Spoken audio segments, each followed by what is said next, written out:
এই যে মনটা খারাপ। আমার মনে হচ্ছে এখন দিনগুলো খুব তাড়াতাড়ি চলে যায়। মানে এই যে কিছুদিন আগে আমার ভাইয়ের মেয়ে হলো আ রুমাইশা। আর এখনই ওর ৩ বছর হয়ে গেল। এটা কোনো কথা? এত তাড়াতাড়ি কেন বাচ্চাগুলো বড় হয়ে যায়?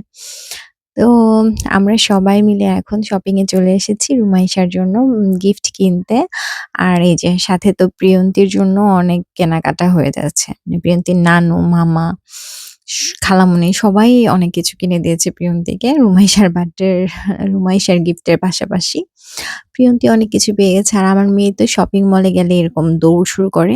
খালি জায়গা পেয়ে মানে তাকে আর থামানোই যায় না। তো বলো।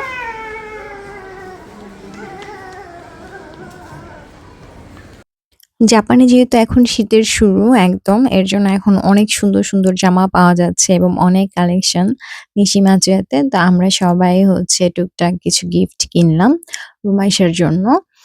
আর হচ্ছে বাসায় চলে এসে আম্মু অলরেডি চিকেন বিরিয়ানি রান্না করে ফেলেছে। এই যে আব্বুর হাতের বিরিয়ানিটা তো একদম মানে অনেক মজার। যেকোনো বিরিয়ানি খুব মজার। আজকে এটা চিকেন বিরিয়ানি ছিল আর সাথে ছিল সালাদ। আর এরপর হচ্ছে বাচ্চাদের বেলুন নিয়ে খেলা।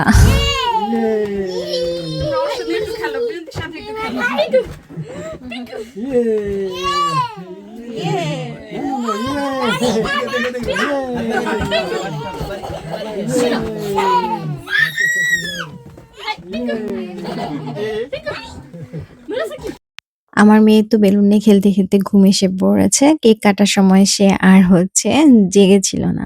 আর এই যে কেকটা এটা আমি আমার রুমাইশা মার জন্য বানিয়েছি। আর আজকের কেকটা ছিল মাস্কাট কেক। আমি হচ্ছে মানে সত্যি বলতে এখন তো বাজারে স্ট্রবেরি নেই। এর জন্যই হচ্ছে মাস্কাটটা বেছে নিয়েছি। কিন্তু কেকটা কিন্তু অবশেষে খুব দারুণ হয়েছিল। আর সবচেয়ে বড় কথা রুমাইশা এত হ্যাপি হয়েছিল কেকটা পেয়ে। আর কি বলবো? আর অবশেষে এখন হচ্ছে রুমাইশার গিফট খোলার পালা। রুমাইশা যেহেতু একটু এখন বুঝতে পারে হ্যাপি বার্থডে একটু কার্টুন দেখে, দেখেও বুঝতে পারে। আর নিজে, নিজেই হ্যাপি বার্থডে গান গায়। সো ও হচ্ছে অনেক হ্যাপি হয়েছিল। আর এটাই আমাদের সবার পাওয়া। আর এই তো দোয়া করি রুমাইশা যেন অনেক বড় হয়, সবসময় সুস্থ থাকে। আ সবসময় সুন্দর থাকে, সুস্থ থাকে। এই তো কি বলবো? অনেক, অনেক দোয়া।